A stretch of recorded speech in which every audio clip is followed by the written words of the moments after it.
Estamos dando sequência aqui em Menorá, na TV, ao nosso procedimento de entrevistar os pré-candidatos à Prefeitura da cidade do Rio de Janeiro. Hoje, com muita alegria, com muito prazer, nós recebemos Jandira Fegali. Ela que já é uma pessoa bastante conhecida de Menorá na TV, está aqui entre nós e nós vamos conversar com ela sobre os projetos que ela tem para o Rio de Janeiro, caso ela seja confirmada pelo partido dela, que é o PCdoB, e também caso ela se eleja nas urnas para a Prefeitura da cidade do Rio de Janeiro. Jandira, é uma honra, uma alegria, um prazer enorme receber você aqui, independentemente das diferenças ideológicas que nós temos, que não quer dizer coisa nenhuma. Tudo bem contigo? Bom, Ronaldo, primeiro, um prazer enorme também. Sempre que você me chama, eu estou aqui.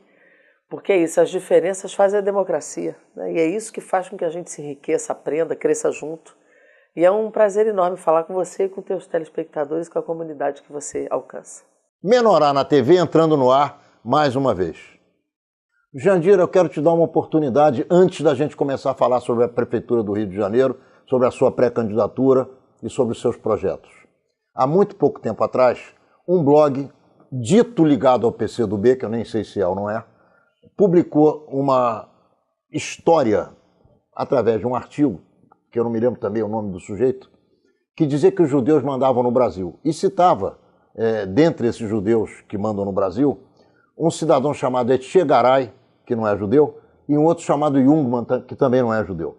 Você sabe da minha posição e você sabe das cobranças que a gente faz com relação a isso, porque há pouco tempo atrás, 70 anos passados, mais de 50 milhões de pessoas morreram e 6 milhões de judeus, no que foi o nazismo da Segunda Guerra Mundial, que começou contra nós dessa maneira. Eu queria ouvir a tua opinião, porque não só a comunidade judaica precisa saber o que você pensa disso. Mais do que isso, os democratas brasileiros precisam e querem ouvir o que você tem a dizer a respeito. Bom, Ronaldo, primeiro de agradecer essa oportunidade para falar com a comunidade judaica que te ouve sempre, né, que tem em você uma referência. Agradecer mesmo, porque eu soube desse artigo por um amigo que viu em rede social. Eu procurei o artigo no Portal Vermelho, que de fato é editado pelo PCdoB, e também não achei. E quando achei o artigo, achei ele de uma inconsistência. Parecia uma coisa absolutamente delirante aquele artigo. Fiquei muito chateada dele ter sido, inclusive, publicado, um artigo assinado, e respondi imediatamente em rede social o que eu consegui alcançar, onde eu reproduzi e registrei a nossa posição, que é histórica. Inclusive, levei essa posição à Federação Israelita, já levei essa posição em vários debates, da nossa absoluta defesa da paz no Oriente Médio, de separar o que é o povo judeu do que são atitudes de governo, de fazer a defesa dos dois estados, o Estado de Israel e do Estado da Palestina, que eu acho que precisa ter, e de que a gente consiga confluir, né, contra qualquer tipo de preconceito, contra o antissemitismo, contra atitudes... Agora, você acha que os judeus mandam em alguma coisa no Brasil? Honestamente falando? Claro que não acho nada disso, e acho que foi um artigo infeliz.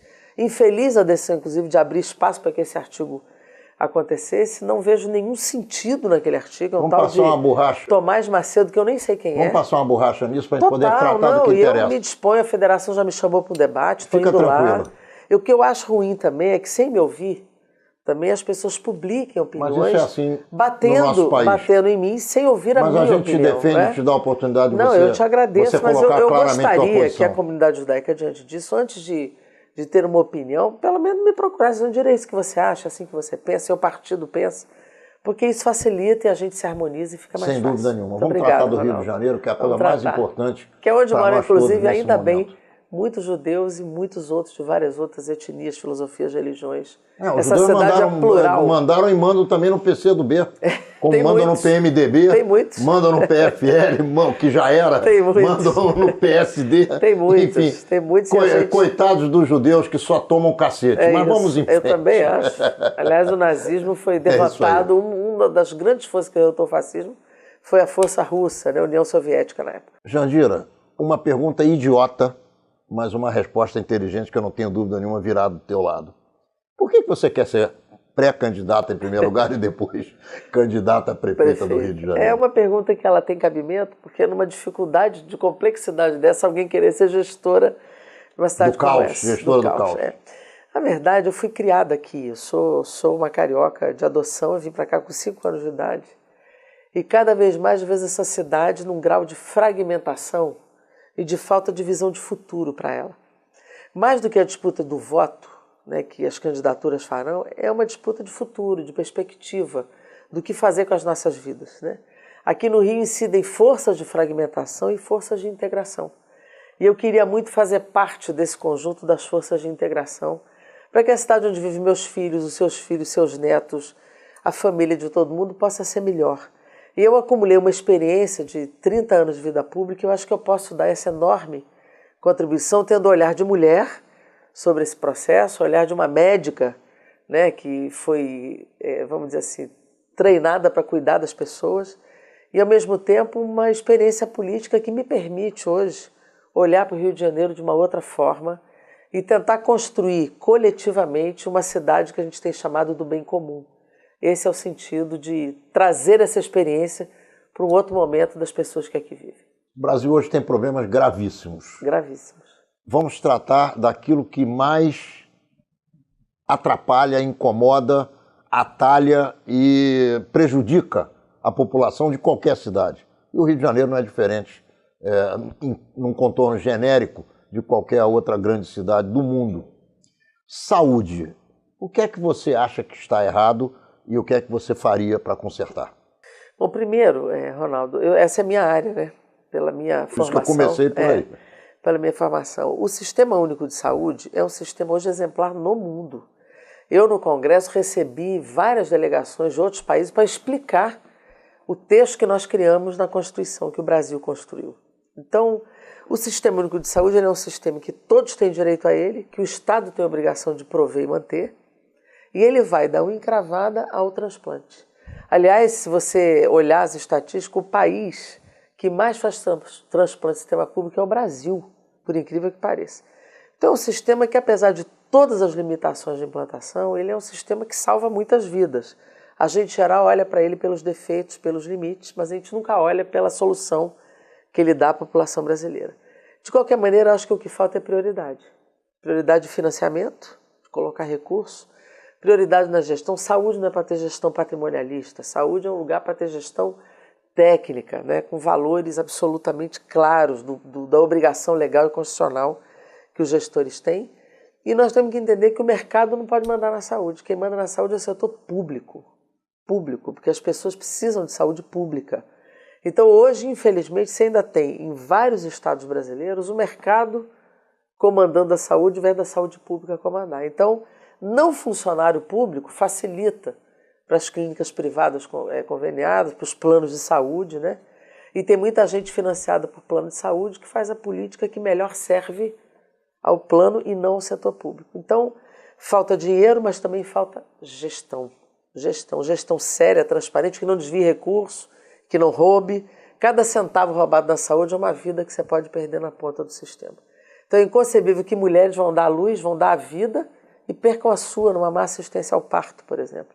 Então falta dinheiro, então tem que botar, e falta uma gestão que entenda, que seja eficiente e comprometida com a população e não com o mercado.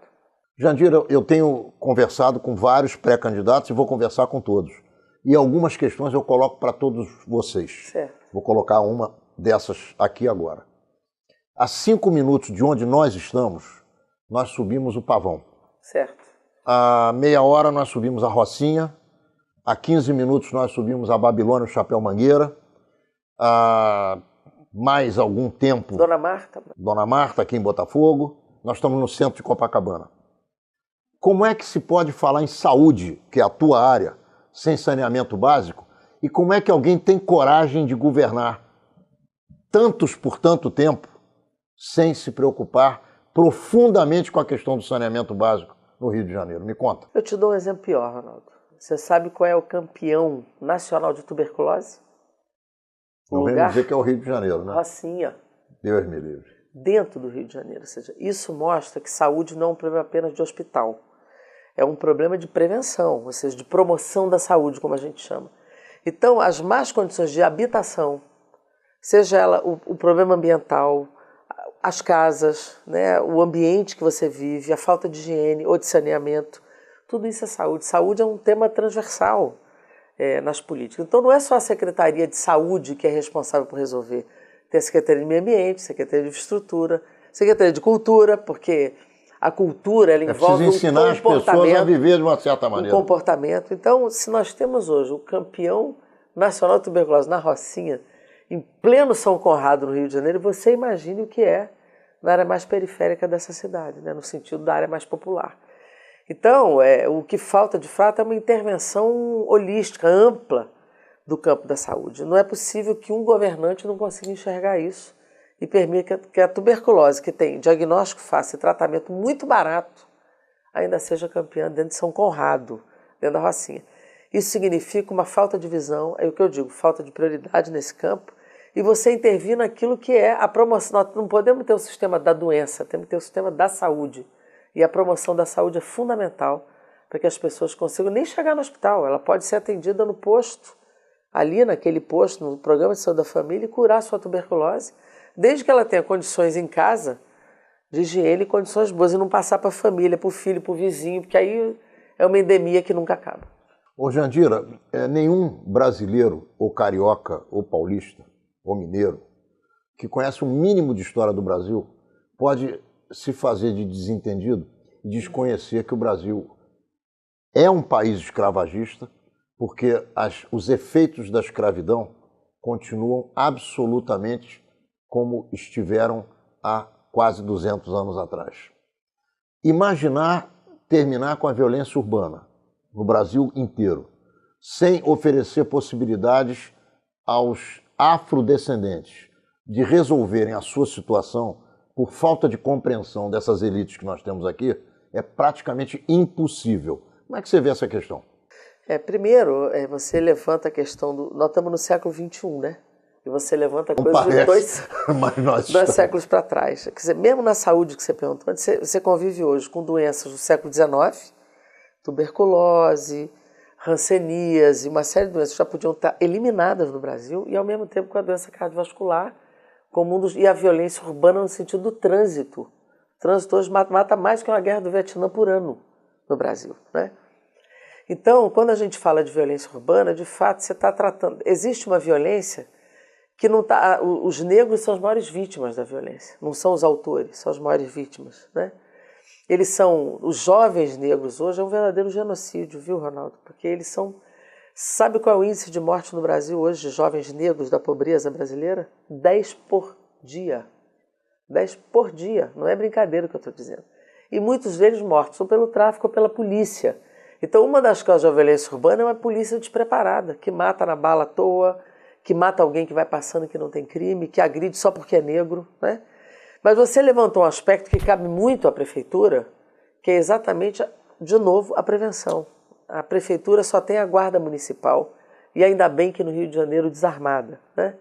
Mas você tem que atuar para gerar oportunidade, gerar o sentido da colaboração, da solidariedade, gerar cultura. Ao invés de mandar uma bala, mande um cinema. Vai mandar bala, mande um teatro, né? Mande uma sala de aula bem construída, mande uma escola de música, né? Então cabe à prefeitura iluminar, porque violência tem a ver com iluminação. Cabe à prefeitura botar uma linha de ônibus, ou de trem, ou de VLT, um intervalo mais curto. Hoje, se uma mulher vem estudar no centro da cidade, ela não tem como voltar para Campo Grande, não. Depois das 10 da noite não tem uma linha de ônibus. Como é que você vai estudar aqui e vai para um ponto de ônibus no escuro sem ter como voltar para casa, né?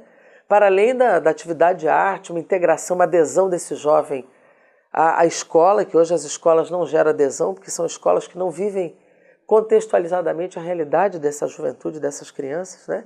E oportunidade de trabalho para a família, para o jovem poder ficar na escola e para o jovem quando ele sair dali. Então, onde a prefeitura atua é aí, centralmente aí, para além de uma ordem urbana, que deve ser também uma ordem da não violência.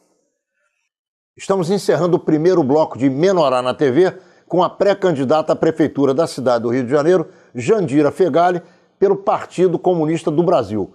Estamos de volta em Menorá na TV com Jandira Fegali. Ela é pré-candidata à Prefeitura do Rio de Janeiro pelo Partido Comunista do Brasil. Jandira, minha querida, e a educação, Jandira? Alunos fazendo greve, onde é que já se viu um negócio desse? O que está acontecendo no Rio de Janeiro? Nós estamos entrando num buraco que não tem fim? Não, tem que ter fim, né? Tem que ter saída. Na verdade, a situação gravíssima que se apresenta é do Estado, né? Aliás, O governador exercício declarar falência do Estado, tirar a polícia da rua, quer dizer, sinceramente, isso aí não, claro que o petróleo tem interferência nos recursos do Rio, mas essa não é a razão central da crise que nós estamos vivendo aqui. Isso é falta de planejamento, uso indevido do dinheiro em políticas erradas, construções erradas feitas no processo político do Estado. Muito ruim o que está acontecendo aqui e a população percebe isso. Agora, no município, apesar de não ter a greve, e no Estado teve ocupação, uma ocupação que eu vou dizer, eu fui a algumas, as ocupações dos alunos, durante a greve dos professores, os professores estavam em greve, foi uma ocupação belíssima, porque eles pintaram as escolas, capinaram a grama, cuidaram, tiraram o foco de dengue, você tinha que ver que bonito o que eles faziam, eles chamavam e pediam só uma coisa, qualidade e melhorar a estrutura, tinha escola caindo na cabeça deles, né? Então foi uma atitude muito interessante, diferente desses alunos. Em relação ao município, você tem as escolas funcionando, mas o problema é a qualidade. Mesmo horário integral vai até as 2 horas da tarde. Que horário integral é esse? Que começa às 7h30 e vai até às 2. Isso não é horário integral. É vendido como tal, é vendido até em matéria paga de jornal, o que é um absurdo, né? Não deixa de ser uma propaganda antecipada, legalmente questionável, né? Mas não tem horário integral no Rio de Janeiro, né? Eu, quando fui secretário de Cultura, nós entramos no primeiro ano em 150 escolas com o chamado segundo turno cultural, né? Exatamente para manter e integrar a cultura com a educação, que é uma coisa fundamental.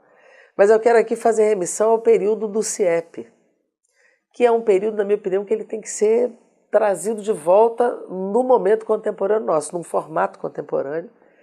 Mas o CIEP tinha um projeto que eu quero repor, se eu realmente conseguir chegar, que é a chamada Casa da Mãe Acolhedora, que era uma casa acoplada ao CIEP para as crianças que estão na rua, que não tem para onde voltar, ela vai para a escola e vai para essa casa, com pessoas cuidadoras, fazendo reforço escolar, cuidando, alimentando, dormindo e voltando para a escola.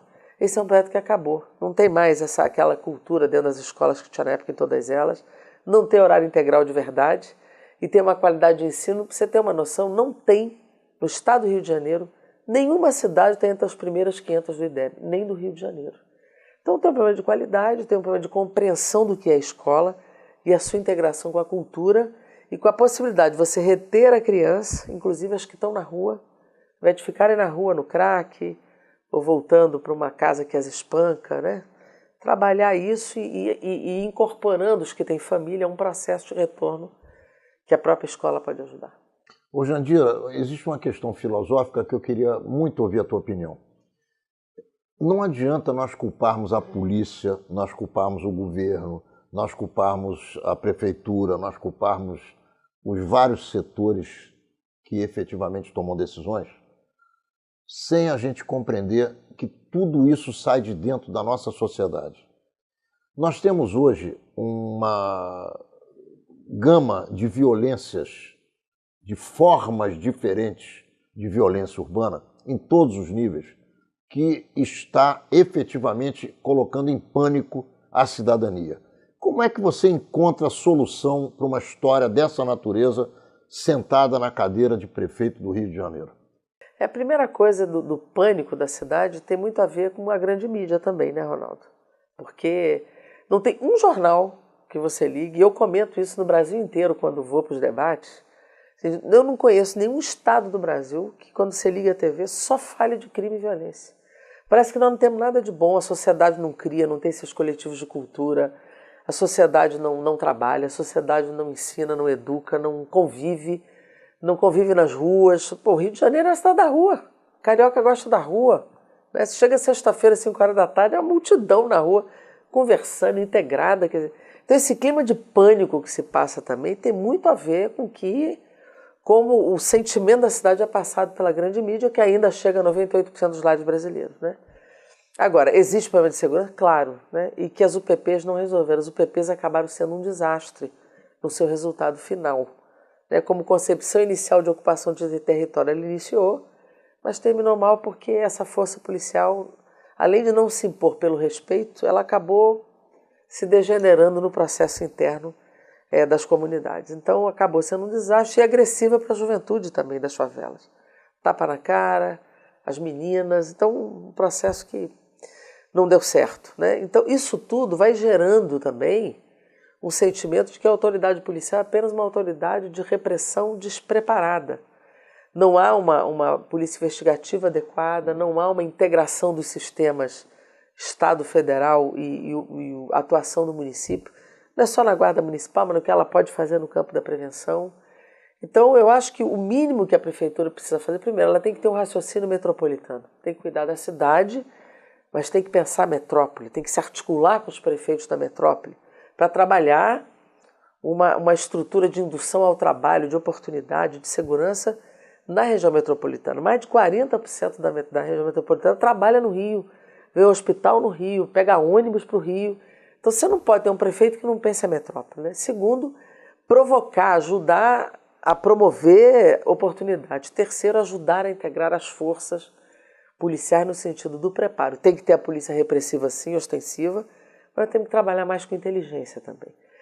Um outro aspecto que eu queria destacar no campo da violência é a violência contra a mulher, que essa é uma estatística ainda dramática. Eu fui relatora da Lei Maria da Penha, rodei o Brasil para produzir aquele texto. É um texto redondo, bem feito, mas tem que cumprir. Tem que cumprir. Os 3 níveis de governo têm que cumprir o seu papel. E, na minha opinião, ainda está recuado isso. Então, apesar de a gente já ter salvo 300 mil vidas, ter ampliado a denúncia, 9 mil prisões em flagrante, tudo isso existe. Ainda falta muito.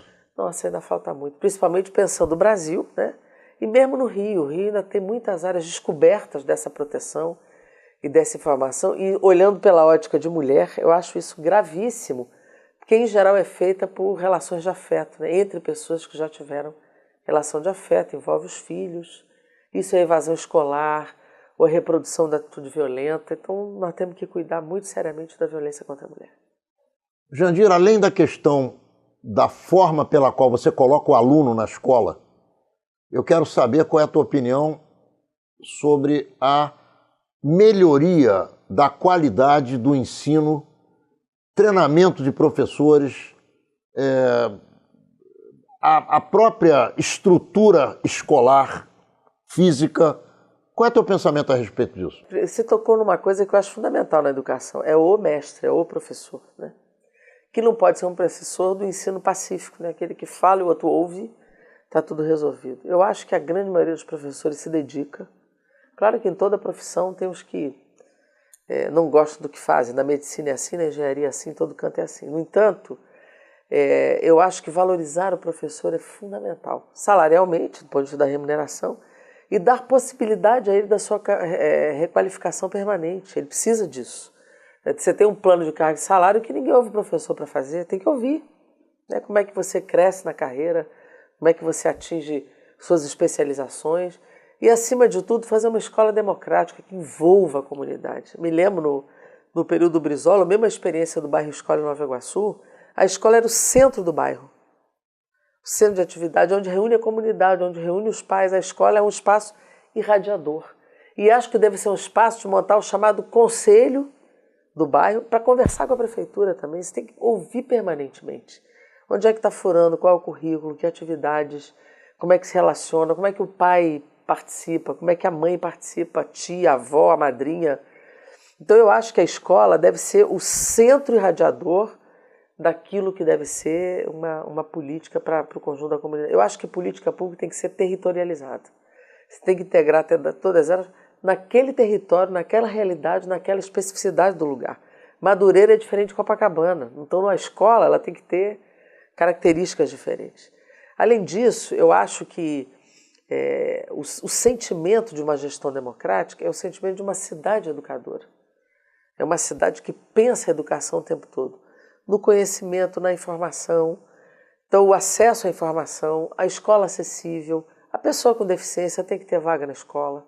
Né? Tem que ter vaga na escola e tem que ter uma equipe preparada para isso. Eu já visitei escola de regular, normal, onde deve estar a pessoa com deficiência, na escola regular, com outras crianças, mas tem situações, por exemplo, paralisia cerebral, né? Em que a criança precisa, muitas vezes, que a mãe fique lá o dia inteiro, carrega no colo, uma criança, às vezes, com dificuldade e tal. Então, se você não tiver profissional preparado para dar o reforço a essa criança especificamente, como é que a mãe faz? Para trabalhar, para viver, né? Então a gente não pode pensar a escola só para as crianças que não têm problema nenhum. Temos que pensar a escola na incorporação do diferente. do que precisa de uma atenção diferenciada e que precisa estar na escola regular crescendo junto com as outras. Jandira, independente de posições ideológicas, nenhum de nós é idiota que não enxergue o que está na nossa frente. A gente olha a realidade e, independente das nossas posições filosóficas, ideológicas, a gente vê o que está acontecendo. Claro. O Brasil hoje tem 11 milhões de desempregados e tem 10 milhões ou 12 vivendo do salário... Família, Bolsa Família. Não, do pós-desemprego. Seguro-desemprego. Nós vamos ter uma Olimpíada no Rio de Janeiro e você é pré-candidata a prefeita do Rio. Claro. Nós temos perto de 150 mil pessoas trabalhando na construção civil e na Olimpíada, somando uma e a outra, construção civil Acabada para a Olimpíada, tudo na rua. Tudo na rua. Eu quero saber o seguinte, nós vamos poder sair na rua depois da Olimpíada ou vai ficar difícil? Eu acho que não fica difícil se você tiver um projeto pós-Olimpíada, né? Que eu acho que é isso que está faltando. Eu acho que a Olimpíada não é um problema para o Brasil. Ao contrário, não, acho muito que a contrário. Conquista porque tem gente achando que é coisa muito boa. Então, a Olimpíada é um evento importante que joga o Brasil para o mundo e tal. E também, se construísse um bom legado, seria um bom legado para a cidade. Ô, Jandira, qual de nós acho não chorou? Legado, você vai ter na hora tempo que de decidiu. Falar. Que eu me lembro como eu chorei de alegria vendo aqueles caras lá com o nome do Rio de Janeiro. Nós somos cariocas. Eu digo que o PCdoB, como tinha o Ministério do Esporte na época, foi um dos responsáveis por se conquistar. Aldo Rebelo? Era o Orlando Silva. Orlando Silva, certo.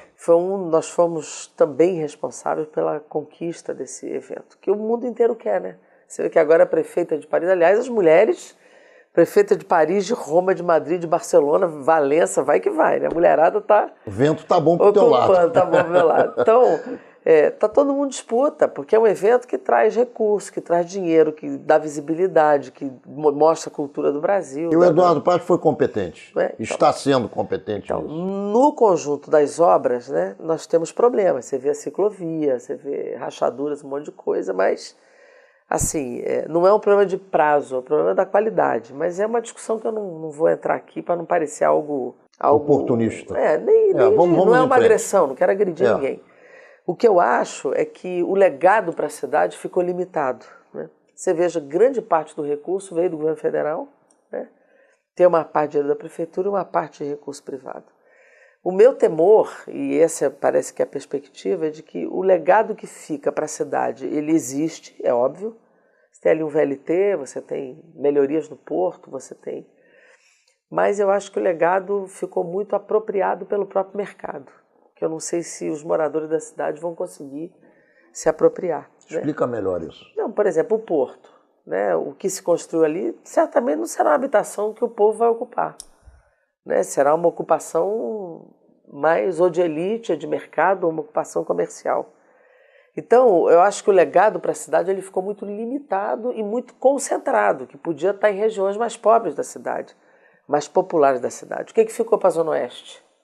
O que ficou para Madureira? Né? Então, eu acho que a gente precisa olhar o legado criticamente. Eu acho que o braço de desenvolvimento da cidade, hoje, é a especulação imobiliária. O metro quadrado mais caro do Brasil é o Rio de Janeiro hoje. Então, o braço de desenvolvimento da cidade ficou para o mercado, ficou para a especulação. Não é o mercado produtivo, é a especulação imobiliária, o que é grave. Então, o pós-Olimpíada pode ser grave por isso, porque o planejamento pós-Olimpíada tinha que estar pronto. Onde é que eu pego esses 150 mil pessoas? Que tipo de obra vai continuar? É no saneamento? Que tipo de oportunidades eu vou abrir? Quais são os indutores da economia? Como é que eu faço com a indústria? Eu acho que hoje não se pensa isso no Rio de Janeiro. Os indutores das cadeias de produção do Rio, que são muitas, mas eu não vejo planejamento pensado assim. Então hoje, se eu olhar, é uma cidade voltada para a especulação imobiliária e não para o seu setor produtivo. Isso é muito preocupante. Estamos encerrando o segundo bloco de Menorá na TV e estamos entrevistando neste programa a pré-candidata à Prefeitura da cidade do Rio de Janeiro, Jandira Fegali, pelo Partido Comunista do Brasil. Estamos de volta com Jandira Fegali, pré-candidata à Prefeitura do Rio de Janeiro, pelo Partido Comunista do Brasil, PCdoB. Jandira. Sim. Já no final do bloco anterior, eu mais ou menos coloquei o que é que nós gostaríamos de ouvir de você agora. Corrupção no Brasil, Lava Jato, essa confusão toda em que todos estão envolvidos? Qual é a sua opinião? Bom, primeiro é o seguinte, corrupção ela não começou agora e nem vai terminar agora, né? Infelizmente. Porque isso é um processo que está estruturado no Brasil há séculos. Né? Obviamente que o que é esperado é que a esquerda seja diferente. Né? Que as pessoas que têm história ligada ao movimento popular, histórias ligadas à luta democrática, à luta brasileira, não tenham envolvimento com isso. Infelizmente, alguns desviaram sua conduta, né, e acabaram queimando um processo mais amplo da esquerda. Isso é muito ruim, né, porque isso acaba, inclusive com o uso que a grande mídia faz desse processo, que ela é seletiva, ela não acusa todo mundo, ela pega centralmente um lado da política, acaba desacreditando as pessoas, criminalizando a política no geral, o que é muito ruim também. Né? Então, eu tenho a visão de que nós temos que enfrentar isso com um debate muito claro e muito aberto. Os que fizeram desvios de dinheiro público, os que erraram, estiveram caçador, tem que pagar. Apura quando ele paga. O que eu não posso é condenar antes de apurar e nem dar direito de defesa. Né? Agora, acho que esse processo, se nós olharmos direito, pegou a cúpula do PMDB inteira. Que é o Michel Temer que está lá no governo agora. Pegou o Aécio Neves. Né? Pegou Sérgio Guerra, que já morreu, mas tem lá um vídeo dele vendendo a CPI da Petrobras. E o que eu lamento é que a mídia trabalhe pouco esse lado. Trabalha muito a prisão do marido da Gleisi, trabalha o triplex do Lula, que ele nega que é dele, a mídia diz que é dele. Então existe uma seletividade, isso é muito preocupante, como existe uma seletividade também de alguns agentes públicos que mais às vezes atuam como ativistas políticos do que como juízes ou procuradores e promotores. E tal. Então isso não pode acontecer, porque isso nos coloca à beira de um estado de exceção. A seletividade é o estado de exceção, todos têm direito à ampla defesa. Né? Repercussões nesse momento para o Rio de Janeiro, eu acho que a repercussão é grande, porque os dois governos aqui são do PMDB, né? Tanto o Estado quanto o município. Né? E há denúncias também sobre o PMDB aqui local, né? Particularmente o ex-governador Sérgio Cabral. Então é óbvio que isso vai acabar repercutindo. A depender de como essa Lava Jato evolua, isso vai repercutir fortemente nos governos aqui. Né? E isso vai cruzar com a campanha eleitoral o tempo todo, porque a Lava Jato vai seguir. Nós vamos estar em campanha, a questão nacional vai cruzar fortemente a questão municipal. E agora não é só Lava Jato, não. Tem uma tudo. série de tudo que é eventos da Polícia tempo. Federal acontecendo no Brasil inteiro, especialmente no Rio de Janeiro. Né? E o que não é aceitável são ilegalidades. Acho que o Estado Democrático de Direito deve valer para todos. Todos que são denunciados têm que ter direito de defesa antes de serem presos, antes de serem condenados na opinião pública. Apurou a culpa, condena e pune. O que não pode é você sair do Estado Democrático de Direito e virar um estado de exceção, que é um pouco que o meu temor, eu acho que o que nós estamos vivendo em parte hoje é isso. Então, acho que Lava Jato, se for uma operação correta, que bom para o Brasil. Né? Se nós conseguimos, ao invés de seletividade, apurar tudo e todo mundo, melhor para o Brasil. Se nós conseguimos aprovar o pacote anticorrupção que Dilma mandou para o Congresso e o Temer quer tirar de pauta, que é um pacote correto, que está lá para ser votado, está em urgência constitucional, o Temer quer tirar, porque ele não quer entrar nessa história. Essa questão para ele não serve, não importa. A própria gravação do Jucá, ele diz, nós temos que tirar a Dilma para parar a Lava Jato. Nunca se investigou tanto, isso foi sob o governo da Dilma. Dilma nunca interferiu nessa investigação. Né?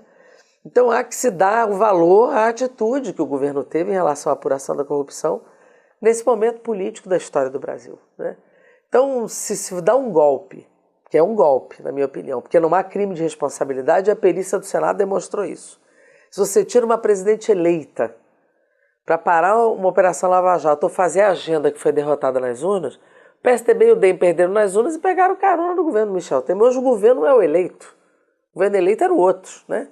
E um governo interino que está fazendo o que está fazendo, está desconstruindo todo o Estado, mudando tudo, fazendo projeto para daqui 20, 50 anos, apontando tirar a vinculação do benefício com o salário mínimo, apontando reforma da Previdência que vai prejudicar os trabalhadores, reforma trabalhista, vender a Petrobras, ou seja, é uma agenda que vai desestruturar o Brasil por 50 anos. Isso é um governo interino, tinha que esperar o resultado do Senado para apresentar uma outra agenda. Então isso tudo tem repercussão. Se privatizar a Petrobras, tem imensa repercussão na economia do Rio de Janeiro e outras estatais da mesma forma. Então, toda e qualquer ação que for feita no governo federal sempre terá um impacto forte, porque como o Rio foi capital, tem muitas estruturas aqui públicas, federais, que dão suporte ao desenvolvimento do estado e da cidade. Olha, o estado do Rio, você foi muito clara há um pouquinho de tempo atrás, quando você disse que o prefeito tem que resolver as questões na área da metrópole. Tem que ter uma visão metropolitana. Muito bem. Nós aqui vivemos a euforia do petróleo, do pré-sal, e talvez não tenhamos sabido corretamente popar como a formiguinha e a cigarra. Hoje nós acho que a cigarra é uma artista. Valorizar a arte como trabalho também. Hoje nós essa fábula tira a arte do campo do trabalho, o que é errado. Mas a gente coloca, você está aí para não deixar acontecer. Então, hoje nós temos problemas porque o barril de petróleo não anda. Ele sobe, mas não sobe como precisaria subir. Baixou muito o preço para poder resolver a questão do custo-benefício da exploração do petróleo aqui do nosso pré-sal. O Rio de Janeiro não tem entrada de dinheiro suficiente para pagar o que nós temos que gastar aqui em termos governamentais e, obviamente, a Prefeitura do Rio, da cidade do Rio, sofre com isso. Quanto tempo você acha que a gente vai demorar para tirar o Rio de Janeiro do buraco em que ele se encontra? E de que forma isso pode acontecer? Encontrando novas fontes de receita, taxando empresas, acabando com a possibilidade de nós trazermos indústrias para cá com benefícios. Como é que nós vamos resolver esse problema? O tempo que nós vamos levar aqui para a solução depende muito da política nacional. A depender do que faça o governo federal no enfrentamento da crise, inclusive com o que eu disse, chamados braços do desenvolvimento. Por exemplo, Michel Temer, no governo interino, acabou de dizer que o Banco Nacional de Desenvolvimento Econômico e Social será o grande indutor das privatizações. Ou seja, eu uso um banco público, que é o terceiro maior banco do mundo, para favorecer o mercado a comprar as nossas empresas, que são empresas do povo brasileiro. Isso é muito grave. Eu estou tirando o E e o S do BNDES, né? Então, a depender da política nacional, eu tenho um caminho ou outro caminho, né? Segundo, é o que eu disse, o Estado do Rio de Janeiro e a cidade do Rio de Janeiro não trabalham com os indutores das cadeias produtivas, que está no campo da inovação, que está no campo da indústria naval. A indústria naval é a principal indústria do Estado do Rio de Janeiro e que tem relação também com o mundo do petróleo. Você não trabalha corretamente a cadeia de produção vinculada aos derivados desse petróleo, que é a terceira geração, que tem muito a ver com os municípios. Você tem um conjunto de cadeias de serviço, são indústria farmacêutica de um peso enorme no Rio de Janeiro, o campo da informática, que também é serviço. Quer dizer, a chamada indústria de transformação aqui estagnou e caiu. E hoje o Rio de Janeiro já perdeu para Minas Gerais longe, né, no plano nacional. Por quê? Porque não se pensa aqui nos indutores da cadeia de produção. Não é apenas puxar a indústria tudo pontual, não. Essa cadeia tem que estar integrada para que ela se mantenha se autossustentando e possibilitando isso acontecer. Então, é preciso pensar isto no Rio de Janeiro, né? Quais são os indutores das cadeias de produção para a gente não depender só do petróleo. E há um erro de planejamento, de como se trabalhou a dívida com a União, né? Como é que se trabalhou o planejamento, inclusive, nas desonerações que foram feitas de forma acriteriosa. Tem áreas que você tem que desonerar e tem áreas que não precisa desonerar, né? O próprio campo, no campo federal, a tributação progressiva de grandes fortunas e de patrimônio nunca foi feito. Na verdade, paga mais imposto nesse Brasil quem menos tem. Essa inversão nunca aconteceu também. E no plano local também tem que se pensar o aumento da base de arrecadação. O que salva a economia é você induzir o seu crescimento. Se eu não boto o braço, se eu só penso na especulação, se eu não induzo cadeia de produção, se eu deixo falir uma indústria naval, né? Se eu não trabalho com outras fontes, outras possibilidades no campo do conhecimento, tal, não tem como sair. Então eu acho que governantes para o futuro tem que pensar na indução da economia. A própria cultura, ela faz parte de um PIB importante no Brasil. E se trabalha mal a dimensão econômica da própria cultura, e que a cidade do Rio de Janeiro é top. E nós teremos que saber trabalhar com isso. Jandir, o que você gostaria que o seu eleitor, ou aquele que não te conhece direito, ou ainda aquele que te conhece, mas não sabe exatamente o que você quer fazer, soubesse a respeito dos seus planos para a Prefeitura do Rio de Janeiro? Você que é pré-candidata e que amanhã pode estar sentado na cadeira do prefeito? Primeiro que essas pessoas busquem conhecer minha história, né? Minha história, minha biografia, é o que eu já realizei, não só no Parlamento Brasileiro, que são 30 anos de vida pública, mas também nos 2 momentos que eu estive no Executivo. Eu fui secretário de Desenvolvimento, Ciência e Tecnologia em Niterói e fui secretário de Cultura no Rio de Janeiro. Então, conhecer a história é muito importante, porque fazer discurso é fácil. O importante é mostrar o que já conseguiu realizar, né? Isso é uma primeira questão. A segunda é entender que a disputa desse ano, é lógico que as pessoas vão votar, mas não é uma disputa pragmática do voto, é disputar consciências e uma perspectiva de futuro para a cidade do Rio de Janeiro. Porque as pessoas discutem muito o buraco da rua, que é muito importante, o asfaltamento da rua, que é muito importante, isso é papel do prefeito, né? Mas precisa discutir um pouco o futuro, qual é a perspectiva de vida que nós temos. Como eu acho que nós temos que pensar o Brasil, tem que pensar a cidade. O que será o Rio de Janeiro daqui a 20 anos? O que eu preciso fazer para daqui a 20 anos essa seja uma cidade integrada, seja uma cidade desenvolvida, seja uma cidade da educação, do conhecimento, uma cidade da paz, né? É assim que a gente tem que pensar. Você não pode pensar para um mandato, você tem que pensar para o futuro da cidade, planejar a cidade para um futuro bonito, né? A gente às vezes aqui acha que na cidade do Rio de Janeiro não tem agricultura, e tem agricultura familiar na Zona Oeste. O poder de compra do Estado podia fazer essa agricultura familiar explodir de produção para merenda escolar sem agrotóxico, para você fazer. A alimentação é fundamental para você ser o que você é, não é? Então eu acho que se pensa pouco esse conjunto. E nós temos que pensar o desenvolvimento econômico e o desenvolvimento humano, né? Com arte, com cultura, com educação. Usar a TV pública para fazer algo melhor, né? A Multirio é uma TV que ninguém nem conhece, né? Então eu acho que a gente pode e deve debater a cidade na perspectiva do que ela pode ser, não do que ela é. Então a cidade é um direito nosso, nós moramos aqui, nós criamos nossos filhos aqui, precisamos pensar em como fazê-la uma cidade melhor para essas atuais e futuras gerações. Jandira, eu posso conversar com você horas e horas, eu não consegui o tempo acaba. Falar nem 10% do que eu gostaria, eu tenho muitos assuntos para tratar com você. A eu casa volto. aqui, isso que eu ia te dizer, a casa aqui é sua, você vem sempre que quiser, o convite está feito para sempre, independente de pré-candidatura ou não. Vamos marcar um dia para você vir aqui para a gente filosofar, bater papo para os nossos telespectadores poderem acompanhar os nossos raciocínios. Eu quero te oferecer as câmeras e os microfones de Menorá na TV para que você faça suas considerações finais e se despeça dos nossos telespectadores e desejar a você muito boa sorte, agradecer a você a oportunidade que você está nos dando de conhecer melhor os teus pensamentos e dizer a você que a casa aqui sempre estará aberta para você. Renato, primeiro te agradecer, como você diz, nós pensamos diferente em muita coisa, mas temos uma convivência muito saudável há muitos anos, né?